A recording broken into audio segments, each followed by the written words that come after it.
Assalamu alaykum do'stlar, qadrdonlar, yaxshimisizlar? Sog'misizlar, omonmisizlar?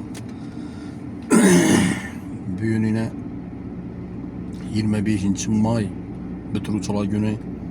Hammani chin ko'nglimdan tabriklayman. Ilohim shuni yaxshi kunlarni ko'rib yurish nasib etsin hammaga. Bugun yine Xudo xolasa sinfdoshlarimiz bilan вечеринкamiz bor edi. Ayrim sabablarga ko'ra borolmay qoldik.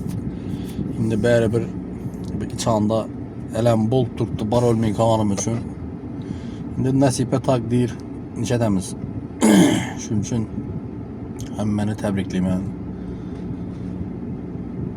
Yaqin şu 40 yil, 50 yil, 60 yil işini yubileylerini hem görüp nasip etsin hammamiz ilohim. Hiç qachon og'izbirchiligimiz buzilmasin.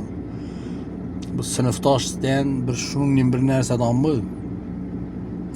Hozirgi yoshlar maktabni bitirib ya o'qishni bitirib so'nadilar-da, naborot yig'lash kerak bu narsaya. Chunki yoshliging tugadi-da, seni shu yerda o'zi bo'ldi, tamom, endi banda yangi hayotga qadam bosasan. Bu davrlar qaytib kelmaydi hech qachon. Nechasang ham, yani o'zingni 10-etajdan tashlasan ham qaytib kelmaydi u davrlar. Shuning uchun shularni qadrina yetish kerak. Hozirgi yoshlar maslahatim, sinfdoshlaringizni qadrini yeting, qo'llab-quvvatlang. Bu sinfdosh deganda bir shuningdek bir Xudo tarafdan, bir Alloh tarafdan berilgan bir ne'matdanmi? Masalan, ko'chadagi do'st yaronni, donish bilishni liboy vaqtda topsang bo'ladi.